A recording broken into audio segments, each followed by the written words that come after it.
சாய்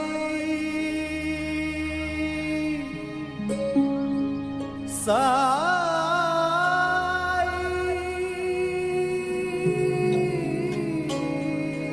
ஓம் சாய்ராம். அனைத்து சாய் பக்தர்களுக்கும் வணக்கம். சாய்ராம், சாய் சீனு. சாய்ராம், இன்றைய தினம் இந்த வீடியோ பதிவில் ஒரு அற்புதமான பதிவை பற்றி நம்ம பார்க்க போகிறோம். என்னன்னா, நம்மள நிறைய பேர் சாயப்பாவுடைய பக்தர்களாக நம்ம இருக்கோம். ஒரு சில பக்தருடைய பிரார்த்தனைகள் ஒரு சில நாட்களே நிறைவேறுது, ஒரு சிலருக்கு பல வருடங்கள் கழிச்சு தான் நிறைவேறுது. அப்படி இருக்கிற பட்சத்துல அந்த நிறைவேறாத பக்தருடைய பிரார்த்தனைய பாபா கிட்ட அனுதினமும் கொண்டு போய் ஒவ்வொரு பக்தர்களும் சேர்க்கிறாங்க. அப்படி ஒரு பக்தருடைய அனுபவத்தை தான் இன்னைக்கு நான் இந்த பதிவுல உங்க கூட நான் பகிர போறேன். சாய்ராம். சாய்ராம், கிட்டத்தட்ட ஒரு பக்தர் பாபாவை சுமார் 15 ஆண்டுகள் வணங்கிட்டு வராரு. பாபா மீது அன்பும் பாசமும் கண்ட ஒரு அளவற்ற ஒரு பக்தர். அந்த பக்தருக்கு தகப்பன் கிடையாது, தாய் மட்டும்தான் இருக்காங்க. பாபா தான் அந்த பக்தருக்கு உலகம், பாபா தான் உயிர் அந்த பக்தருக்கு. இப்படி அந்த பக்தர் சுமார் 16 ஆண்டுகளாக நம்ம சாயப்பாவை வணங்கிட்டு வராரு. அவருக்கும் வயதாகிட்டே இருக்கு. அவருக்கு கிட்டத்தட்ட பாத்தீங்கன்னா ஒரு 42-43 வயது ஆயிடுச்சு இப்போதைக்கு. அவரு திருமணம் ஆகணும், அவருடைய வாழ்க்கையில திருமணம் ஆகணும்னு சொல்லிட்டு அவர் பாபாண்ட வேண்டுறாரு. அதே போல அவருடைய வளர்ச்சி இன்னும் நல்ல நிலைக்கு வரணும், நம்மள சார்ந்தவங்களும் நல்லா இருக்கணும்னு சொல்லிட்டு பாபாண்ட வேண்டுறாரு. இதுக்கு கடுமையான போராட்டங்கள் பாபா அவருடைய வாழ்க்கையில கொண்டு சேர்க்கிறாரு. இது எல்லாம் தாண்டியும் பாபா என்னுடைய தெய்வம், கண்டிப்பா எந்த நிலையிலும் என் பாபா என்னை கைவிட மாட்டாரு சொல்லிட்டு அவருடைய வாழ்க்கையை கடந்து போய்கிட்டே இருக்கு. அந்த பக்தன் என்ன பண்ணுவார்னா, தினந்தோறும் பாபாண்ட வேண்டும் போது அவருக்காகவும் கொஞ்சம் பிரார்த்தனை பண்ணுவாரு. பாபா, எனக்கான அந்த பொன்னான நாள், என் வாழ்க்கையில அந்த திருமணத்துக்கான ஒரு மங்களகரமான நாள் என்னைக்கு சேரப்போகுது, எனக்கான வாழ்க்கை எப்ப கிடைக்கும் அப்படின்னு அந்த பக்தர் தொடர்ந்து கேட்டுட்டே இருக்காரு. என்னுடைய முன்னேற்றம் நல்ல நிலைக்கு இன்னும் எப்போ வரும் அப்படின்னு கேட்கிறாரு. கேட்டுட்டு அன்னைக்கு நைட்டு வீட்டுல அவர் தூங்கும் பொழுது பிரத்யேகமா ஒரு கனவு காட்சி பாபா அவருக்கு கொடுக்கிறாரு.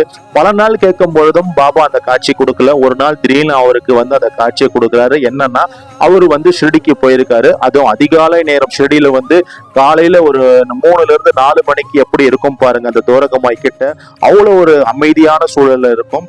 அப்போ பாபாவுடைய தோரகமாயில பாத்தீங்கன்னா ஆரத்திக்கு உண்டான, அந்த காலையில கக்கட ஆரத்திக்கு உண்டான எல்லா பூஜைகளும் சடங்குகளும் செய்யக்கூடிய ஒரு புனிதமான நேரம்.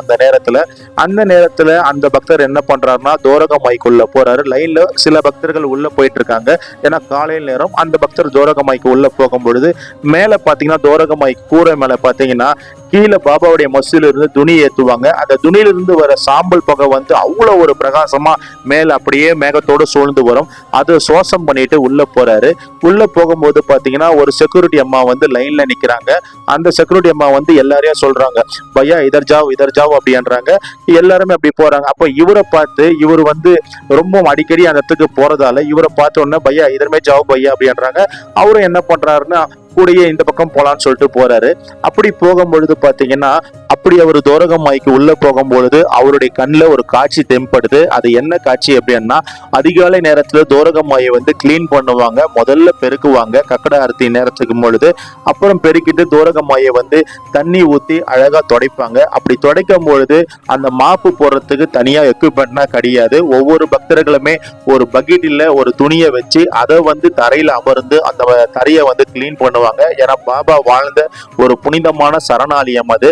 இந்த பக்தரும் இந்த புனிதமான காட்சியை பார்க்கிறாரு. பார்த்த உடனே பாபாண்ட அந்த நேரத்தை ஒரு பிரார்த்தனை பண்றாரு. ஏன்னா தோரகமாயில சபா மண்டபத்துல பாபா ஷீலாக்கல் அமர்ந்திருக்க புகைப்படம் இருக்கு. அதே போல துணிக்கு ஆப்போசிட்ல பாபா அமர்ந்திருக்கும் ஒரு புனிதமான ஒரு புகைப்படம் இருக்கு. இந்த 2 புகைப்படத்தை பார்த்து அந்த பக்தர் வேண்டுறாரு, பாபா, என்னுடைய கரும நிலை குறைஞ்ச பாடு கிடையாது. நானும் கிட்டத்தட்ட ஒரு 15-16 வருடம் நான் உங்களை வேண்டிட்டு வந்துட்டு இருக்கேன். ஆனால் இருந்தாலும் நான் எல்லா எதிர்ப்புகளையும் தாண்டி தான் உங்களாண்ட வேண்டிட்டு வந்துட்டு இருக்கேன். ஆனால் எனக்கு ஒரு நல்ல ஒரு வாழ்க்கையை அமைய மாட்டேங்குது, என் நிலைகள் எல்லாமே உயர மாட்டேங்குது. இறுதியா நான் ஒன்னே என் மனதுல இந்த நேரத்துல படுது, அது என்னன்னு நான் உன்னாண்ட சொல்றேன் அப்படின்னு சொல்லிட்டு பாபான்னு அந்த பக்தர் பாபாவுடைய புகைப்படத்தை பார்த்து அந்த பக்தர் கேட்கிறாரு. அப்போ என்னன்னா, அந்த பக்தர் சொல்றாரு, பாபா, இது போல உன்னுடைய தோரகமாயை காலையில தண்ணி ஊத்தி மாப்பு போட்டு தோரகமாயை கிளீன் பண்ணிட்டு இருக்காங்க. நானும் இதே போல தண்ணியை ஊத்தி அழகா மாப்பு போட்டு உட்கார்ந்து தோரகமாய கிளீன் பண்ண போறேன். அப்படி கிளீன் பண்ணும் பொழுது என்னுடைய கருமாக்கள் எல்லாமே குறையும் என்று ஒரு மாபெரும் நம்பிக்கை என் மனசுக்குள்ள போது சாயி அப்படின்னு சொல்லிட்டு பாபாண்ட வேண்டுறாரு. பாபாவும் என்ன பண்றாருன்னா அந்த பக்தனுக்கு ஒரு அனுமதி கொடுக்கிறாரு.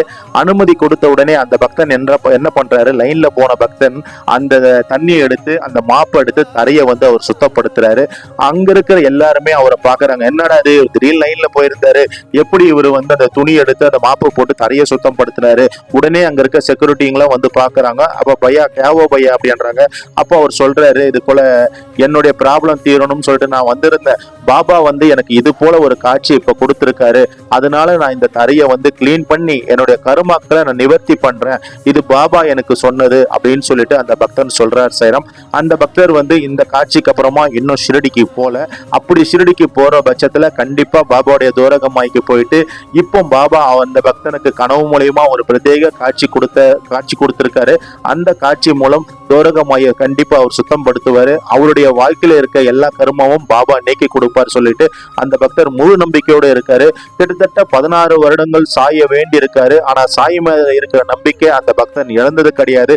எவ்வளையோ போராட்டம், எவ்வளையோ கஷ்டம், எவ்வளையோ கவலைகள், இது எல்லாமே தாண்டி அந்த பக்தன் சாயை தான் முழுமையா நம்பி இருக்காரு. சாயம் அந்த பக்தனை வந்து எப்பொழுதும் கைவிட மாட்டாரு சொல்லிட்டு முழு நம்பிக்கையோட அந்த பக்தர் இருக்காரு. நம் அனைவருக்கும் இறைவன் ஒருவரே எஜமான ஷிரடி சாய் பாபா. ஸ்ரீ சாயை பணிக அனைவருக்கும் சாந்தி நிலவட்டும். சச்சிதானந்த சத்குரு சாய்நாத் மகராஜ் கி ஜெய்.